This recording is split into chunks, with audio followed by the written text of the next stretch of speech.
Hi, welcome to Doc Talk. As you remember, Doc Talk is the podcast that's put out by the Knoxville Academy of Medicine that talks about health issues in plain language. I need that sometimes. Hi, I'm welcome.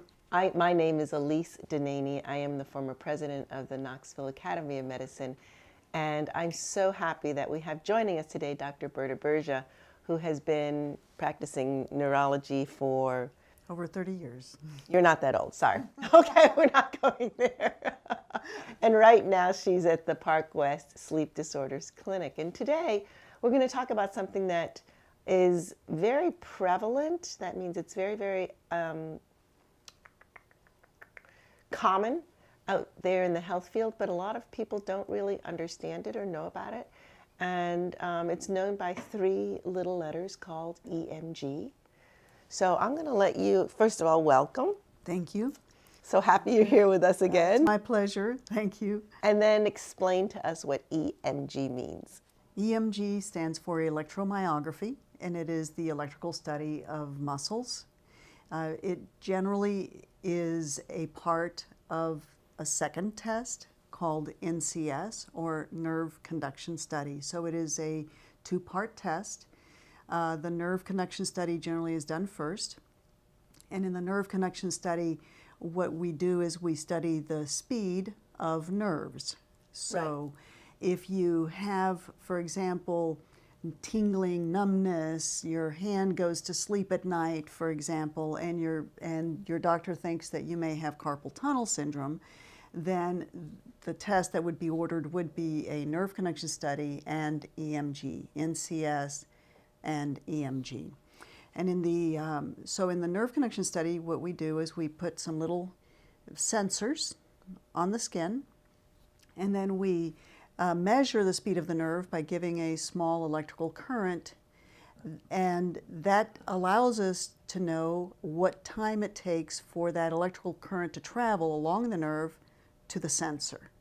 And that can tell us whether you have an impingement or an entrapment of the nerve if it's pinched somewhere along its pathway. Oh, okay. So, excuse me, carpal tunnel then, or other things. So anytime you have a nerve that's pinched, Yes. whether it's, I know nerves go through the body and they pass through these little tunnels and spaces, and sometimes they get inflamed and they get pinched off. So anytime it gets pinched, you're able to pick it up with your study. Correct. If there is a substantial impingement. Okay. Now, if the nerve is just intermittently, from time to time, getting pinched, then we may not be able to pick that up. But if the nerve is pinched, for example, in the carpal canal, carpal tunnel syndrome, or along the elbow, cubital tunnel syndrome, then we can pick that up. If the nerve is impinged in the neck, what we call a radiculopathy, then we generally need the EMG, electromyography, the study of the muscles, to actually pinpoint the nerves from the neck or the low back and where they're pinched. Okay, so I go to the doctor and I've got numbness and tingling in my fingers, and it could be anywhere from here, here, here, here. And so that's why we get to see you and help to locate where the problem is. That's exactly right. So we do the Nerve Conduction Study first to sort out the nerves from the neck down. And then we do the EMG, the electromyography, because when the nerve goes to the muscle, what the electromyography does is it looks at that talk of the nerve to the muscle, that interface between the nerve and the muscle. And we can see the nerve firing that muscle. There's a particular noise that it makes. If that nerve is damaged, that goes to the muscle, then that muscle is going to suffer, and it's going to give us a noise that tells us that it's hurting, basically. And that noise is it's a little crackle that occurs when you first stick the sensor in. And then as it fires, you can tell whether the nerve is healthy or not. You can also tell whether the muscle is healthy. So by testing several muscles in the arm or the leg, we can map out the nerves that go from the neck down the arm or from the back down the leg and sort out which one is actually the culprit. That's fascinating because, and I love the way you say that they talk to each other, because sometimes it is the nerve that's dysfunctional, and then sometimes it is the receiving and the muscle that's dysfunctional, and it's very hard to figure out which is which, or which came first, or who's predominant. That's absolutely correct. But fortunately, you know, biology is very smart, and it gives us a different pattern.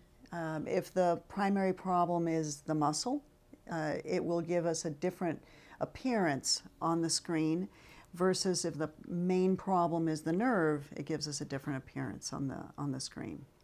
So having that information then allows the physician, the doctor, to know whether or not this is something that we would have to treat with medicine or something that we would have to treat with surgery, so on and so forth. That is correct. So it's very helpful. It is. It is. Now there's some misconception about EMG that that I might want to go into a little bit more in depth, because when people read on the internet about electromyography EMG, there's all these horror stories out there about you know, needles and pain and so Yes, forth. pseudomedicine is a problem. Yes. But go into it. So the EMG does involve a small little needle.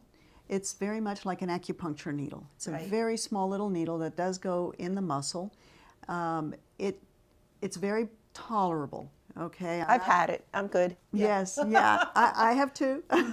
It's not something that, you know, you thoroughly enjoy, but it is something that is very tolerable, and most people by the end of the test, if they've done some reading beforehand, say, my gosh, this was a breeze compared to what they expected. Oh.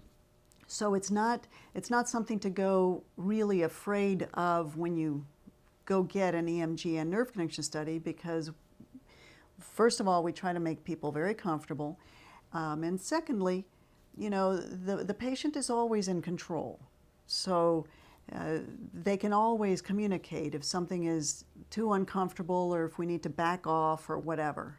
So it's a very worthwhile endeavor. It is a very worthwhile test. It can absolutely tell the doctor who's requesting it where the problem is to help the person out.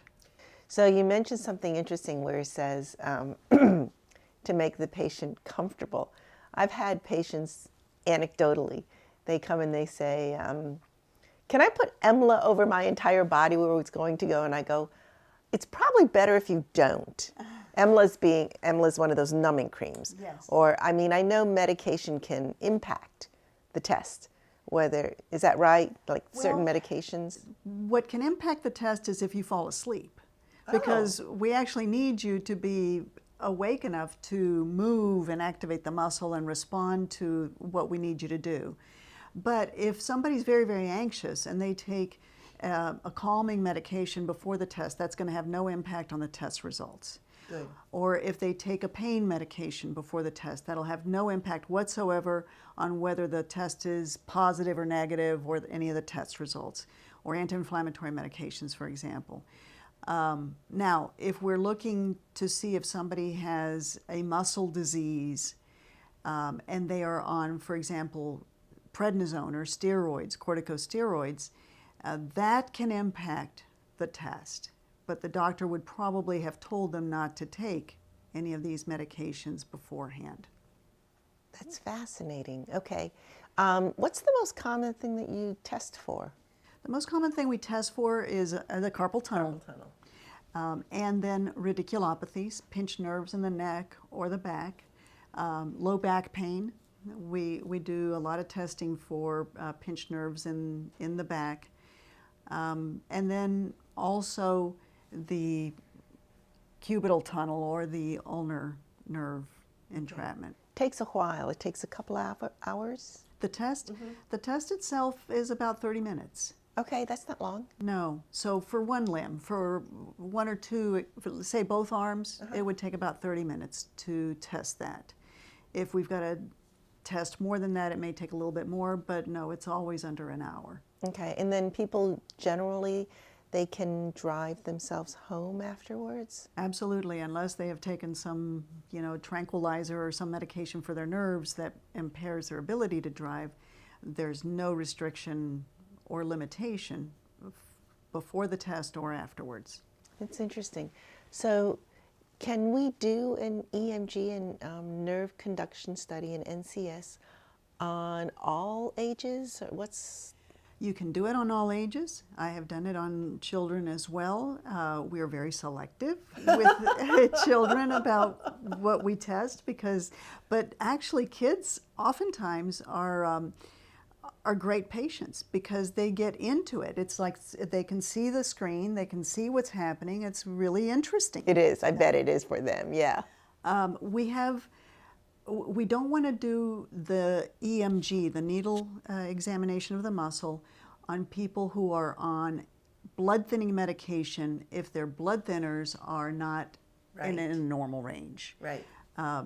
Other than that, there's no limitation on age or anything else. I bet it's fascinating because when you put the sensor on a kid and they move around, they can hear and they can see the graph and it changes. It's almost like they're interacting with the machine. That's right. That's right. You know how curious kids are.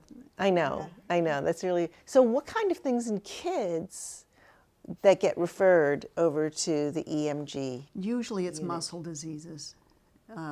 Like muscular dystrophy. Muscular dystrophies, yes, weakness, things of that nature. But of course, kids can also get conditions like Guillain-Barré, which is a progressive nerve disease, and that would be tested as well.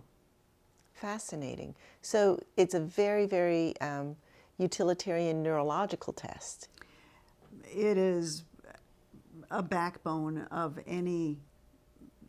a backbone test for being able to determine any disease of the peripheral nerves or of the muscles. So anything that really doesn't have to do with the brain or the spine, this test is extremely useful. Do they use it for MS? It's not generally used for MS, so it's not going to look at any of the central nervous system components. However, I have a number of MS doctors that refer patients for these tests because once somebody has been diagnosed with MS and they start having numbness and tingling, then everybody assumes, oh, it's just MS. Right. But it can be Something else. It can be a pinched nerve anywhere. So in order to distinguish that, it's a useful test for that. Absolutely, because you don't want to miss the opportunity to make it better. Exactly. Yeah. Exactly. Are most of the... So that's very interesting. Some diseases that people have, the progression of it can be monitored with an EMG? Yes.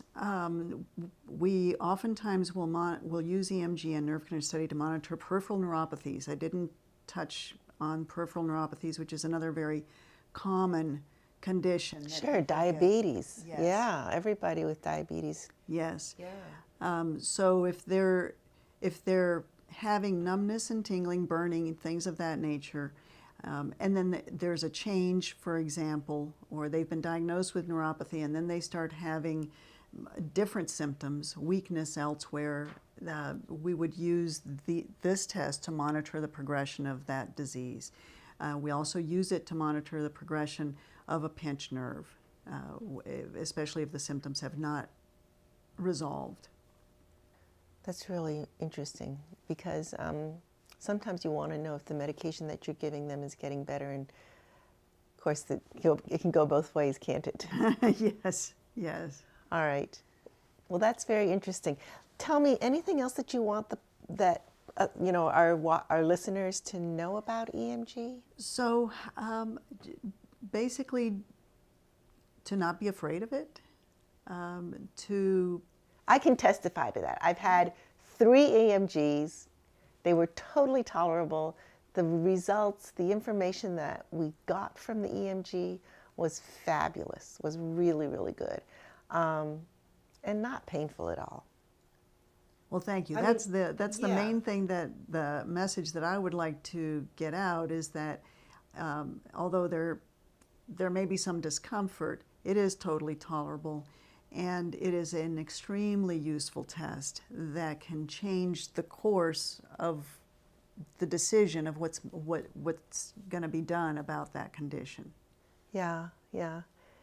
I don't like to use the aphorism, no pain, no gain, but